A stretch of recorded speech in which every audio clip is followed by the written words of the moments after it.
Well, I uploaded one of these critiques, if you will, of Chat GPT discussing the Shin Buddhist doctrine, and it was pretty popular. So I thought I would go on with a part two and take a look at another question or two that we have this artificial intelligence answering for us to see how accurate it is, and maybe to give a little bit of educative input about Shin Buddhist orthodoxy, keeping in mind that I am not a scholar, I am not ordained, I'm basically just a lay Buddhist and a Shin Buddhist, and I do revere the Buddha Dharma, and I am very grateful for having been exposed to it. And so, for what it's worth, I will make my little commentary on artificial intelligence answer to a couple of questions, which, of course, the questions themselves were generated by Chat GPT. This question is, what is the concept of, quote, tariki, or other power, and how does it differ from other approaches to spiritual practice? As I said, the questions that this thing generated were excellent. And so let's see what it answers. I'm going to be giving my spontaneous reactions as I read the answer.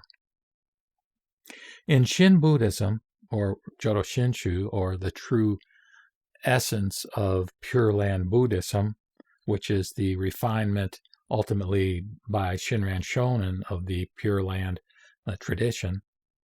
In Shin Buddhism, the concept of tariki, or other power, refers to the belief that one's salvation and attainment of enlightenment is entirely dependent on the grace and power of Amida Buddha, rather than on one's own efforts or merit. Well, to my mind, that's an excellent first sentence, and really, in a fundamental sense, refers not just to Shin Buddhism, but to any other religion or spiritual tradition where other power is emphasized and where self-power practices and approaches are in effect denigrated as an effective vehicle for enlightenment or some kind of spiritual awakening. Let me read that sentence again, because again, it was pretty darn good. In Shin Buddhism, the concept of tariki, or other power, refers to the belief that one's salvation and attainment of enlightenment is entirely dependent on the grace and power of Amida Buddha, rather than on one's own efforts or merits. This stands in contrast to the traditional Buddhist concept of jiriki, or jiriki, I'm not sure how it's pronounced, or self-power, which emphasizes the importance of one's own efforts and practices in achieving enlightenment. And of course, most of the Mahayana sutras emphasize this self-power type approach, but even within the context of those teachings, we see reference to the fact that the bodhisattvas, who are encouraged to make vows and engage in practices to help save sentient beings, that they are sustained by the Buddhas. So there are germs of this notion of other power, I think, even within the scriptures that emphasize self-power approaches, both meditative and non-meditative type self-power approaches. The idea there with self-power is that through one's own efforts one can attain enlightenment. And there are some schools within Buddhism, some major schools and sects that do believe that and that prescribe approaches to accomplish such. But again, Shin Buddhism is not one of those. We think that we will be attaining enlightenment, so to speak, at the time of our death, at which point we immediately become a Buddha and have the opportunity to come back as a Buddha or Bodhisattva to this Saha world to help other beings. So the emphasis on other power in Shin Buddhism reflects the belief that individuals are unable to achieve enlightenment on their own due to the innate defilements and limitations of the human mind. Again, very close to being right on. I'm not sure I would have said human mind. I would just leave it at the limitations of human beings to basically accomplish ultimate movement toward perfect enlightenment, utilizing these approaches. I would say beyond that these defilements that are referred to within Shin Buddhism, we say we are an ordinary being filled with blind passions. Or another way to think about it is that we're plagued by the three poisons or three hindrances, which are greed, the desire to pull things toward me that I want, that I like; aversion, the wish to push things away from me that I don't like; and ignorance, which is basically our inability to establish a permanent or continuous state of non-dual consciousness, due to the fact that our thinking mind acts and functions in a dualistic way, and that's the routine, ordinary way that we relate to the world. And by the way, Shinran, back in 13th century Japan, and also some others of the Dharma masters and teachers at that time, like Nichiren, who revered the Lotus Sutra, they thought that we were in a stage of what they called Mappo, or a stage of Buddhism's decline, when we were so far away from the actual historical Buddha that the Dharma and that the ability of people to understand the Dharma was greatly diminished, due to the fact that there weren't either teachers such as Shakyamuni or his immediate disciples, or disciples that were on the scene 2 or 3 generations after Shakyamuni. So it says, this approach to spiritual practices is unique to Shin Buddhism and differs from other forms of Buddhism, such as Theravada and Mahayana. Now, Shin Buddhism is a school within Mahayana. We have to make that very clear, and that's a problem in terms of how ChatGPT is characterizing that particular circumstance. So it says it's unique to Shin Buddhism and differs from other forms of Buddhism.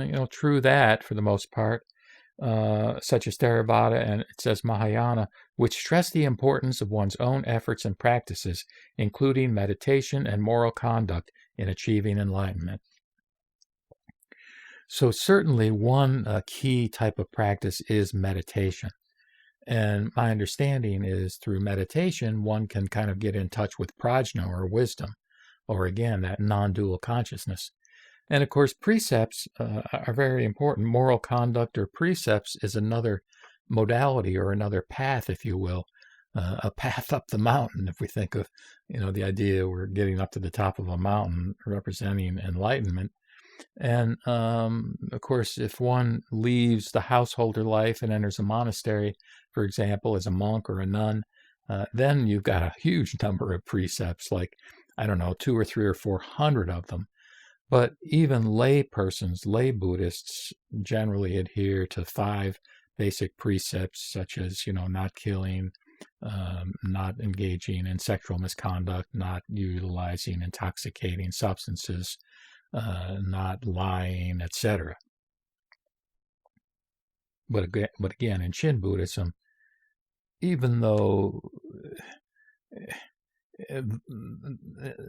following those kinds of precepts would certainly, in a sense, be encouraged, they are not an obligation of the devotee in order to take advantage, if you will, of the benevolence and the compassion and the efficacy of the 18th vow that Dharmakara made prior to him becoming Amida Buddha.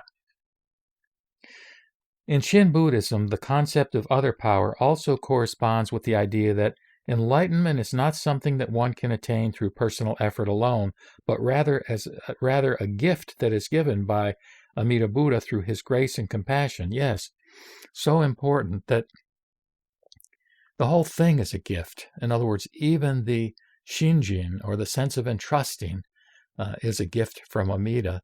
And my way of thinking about it is that the form of that gift is that he gives us the name Namo Amida Butsu, namely the Nembutsu, which, as I understand it, embodies his virtues. So he extends his virtues to us in a way where we don't become Buddhas in this life, but we do attain a level of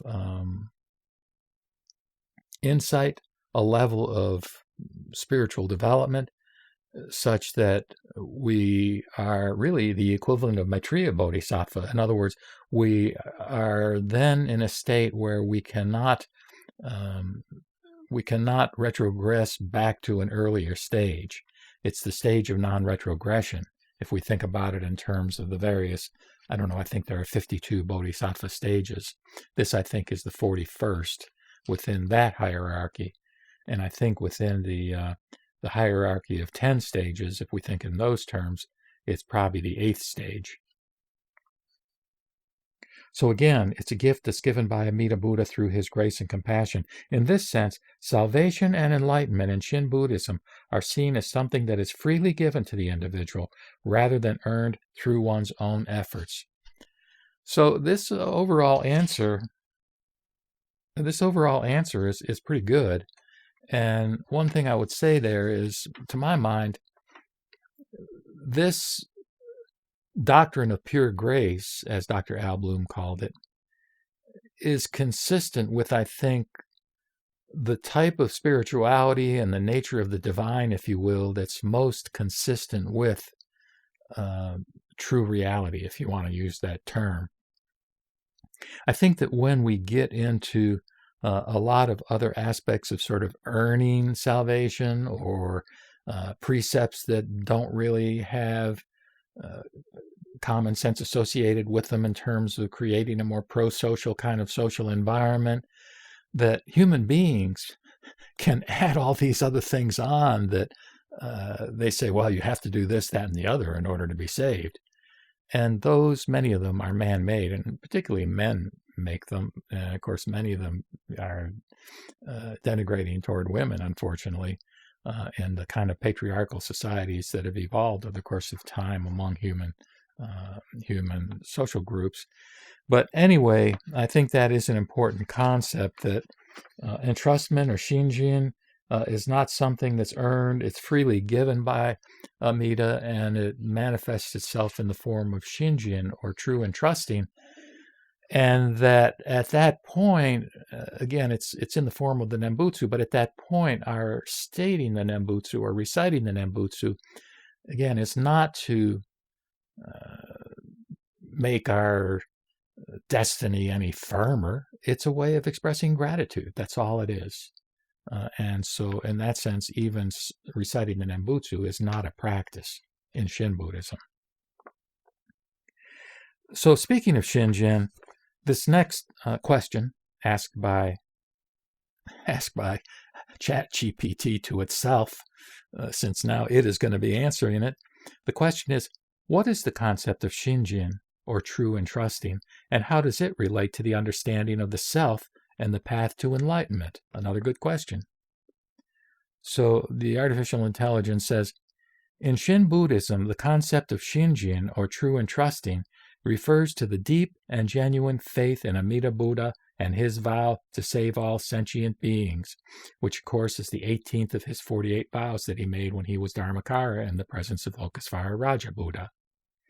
And again, I indicated in my last video that while some people have trouble with the idea or the concept or the term faith, since it does maybe have more of a Christian-oriented connotation, it doesn't give me any heartburn.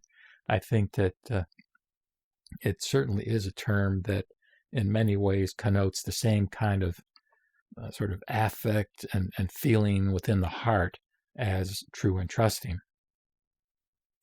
Shinjin is not just a cognitive or intellectual belief, but rather a heartfelt and emotional response to the compassion and grace of Amida Buddha, which again I think is something that was expressed in an earlier answer in the previous video, and is right on. It's not a cognitive or intellectual belief. It's not something that we can even articulate with language, since language by definition is dualistic. And the nature of ultimate truth and reality, even in terms of Shinjin or true entrusting, is ultimately more a matter of the heart than of the head. It is a realization that one's own efforts and merits are insufficient for attaining enlightenment, and the complete entrusting of oneself to Amida Buddha's power and vow is all that's necessary. This understanding of Shinjin is closely related to the concept of Tariki, or other power in Shin Buddhism, as it emphasizes the belief that one's salvation and attainment of enlightenment is entirely dependent on the grace and power of Amida Buddha. So here AI is repeating itself some, and those expressions in that sentence that I just read are very similar to some of the ones in the answer to the previous question. Shinjin is considered to be the necessary condition for the attainment of the Pure Land, and therefore the ultimate goal of Shin Buddhism. But again, it's not a goal that we work or do anything to attain. It's a natural outcome of the kind of entrusting that's associated with Shinjin. Now, I will say here that I've heard some people express questions. Wow, do I have Shinjin? Do I have Shinjin? Some people say, well, if you have to ask the question, then you don't have it. But, I think the answer is easier than that. I think we can listen to Shinran, the founder of Jodo Shinshu, when he said, basically in the Tani Show, which is a wonderful book that if you don't have it, you probably should get a copy, where many of his ideas are expressed in very simple, elegant, and beautiful terms, almost poetic. And he says in the Tani Show something to the effect that if y'all have come to me, looking to me for some kind of complex answer to the question of how to be reborn in the Pure Land, just forget about it, as the New York City taxi driver would say. You need to go to the experts on Mount Hiei or in these other areas of Japan where, there are scholars and other people that may be able to answer your question in more technical detail. He said, as for myself, I just listen to my teacher, Honen, and recite the Nembutsu, and that's it. So I think if a person recites the Nembutsu with a sense of gratitude, and has a feeling of being grasped, never to be abandoned, then that is Shinjin, in my opinion. And once experienced, I think it need not be questioned again over the course of one's lifetime. This is not something that has to be sort of re-experienced over and over, as I understand it, and certainly doesn't need to be dwelled upon when approaching the time of death, because again, when one is about to die, one may be distracted, one may be in pain, other kinds of things may be going on. So that's why attaining the stage of non-retrogression is so important, that once that stage is attained, with the next step being Buddhahood, well, there's nothing else really to hinder the person from that ultimate attainment, and no basis for him or her to fret whether or not they will in fact be reborn in Amida's land of ultimate bliss. So going on in terms of this question, relating now to the part of the question that says, how does it relate to an understanding of the self? AI says, in relation to the understanding of the self, Shinjin implies that the self is not an autonomous, independent entity, but is a dependent and limited being that is in need of the Amida Buddha's grace. It's interesting how it talks about the Amida Buddha. We just say Amida Buddha. But yeah, this is getting at shunyata, or emptiness, the idea that none of us has a totally independent, separate self. And so, yeah, I credit the artificial intelligence for incorporating that kind of notion of what amounts to non-self, which is one of the three key characteristics of reality, I think, according to the early Buddhists. One being non-self, one being impermanence, and I think the third is dukkha, or suffering. In terms of the path to enlightenment, well then it says, this understanding of self is also related to the concept of non-self in Buddhism, which is the understanding that the self is not a permanent, unchanging entity, but is instead a constantly changing process. And of course, the early Buddhists from the school of the elders had a brilliant psychological analysis, really, when they talked about the five skandhas. In other words, what makes up a being? But of course, later in Mahayana, in the Heart Sutra and the other Prajnaparamita Sutras, all these sort of elements were negated as having any independent existence, and that, ultimately everything was empty. All existences were empty. Except then they went on to say that even emptiness is empty. So it's kind of paradoxical and tricky to follow, much less to actually experience in a fundamental way in one's own experience. In terms of the path to enlightenment, Shinjin is considered to be the starting point and the foundation of the spiritual journey. It is the first step in the process of turning away from one's own efforts and relying entirely on the power of Amida Buddha's vow. Once Shinjin is attained, the individual is said to be reborn in the Pure Land and on the path to enlightenment. Now, I think there are some Jodo Shinshu schools that may differ on this point. The Nishihangwanji, or at least the temples or groups that I've been exposed to, believe, which is also what I believe, is that the rebirth in the Pure Land happens at the time of death. But I think there are some Jodo Shinshu schools that believe that at the point of Shinjin, one in effect experiences the Pure Land, so I would leave that to others to comment upon who know more about that. But at least this artificial intelligence is saying that once Shinjin is attained, the individual is said to be reborn in the Pure Land. I would rather say the individual is predicted to be born in the predicted on an unfailing basis, predicted unfailingly to be reborn in the Pure Land and on the path to enlightenment, which he or she will attain at the time of death, at which point he or she will become a Buddha, and at which point he or she will have the flexibility, the freedom to come back, the stage which Shinran talked about, the stage of returning back to this Saha world, to help beings in a compassionate way that, we can feel compassion from time to time. We can try to help people from time to time. But because of those 3 poisons I talked about, we can't do it on a continuous basis. We cannot fulfill the Bodhisattva vows, those profound vows of Samantabhadra that I've been reciting. So anyhow, I think I'll leave it at that for now and say, Namo Amida Butsu, Namo Amida Butsu, Namo Amida Butsu, Namo Tabs.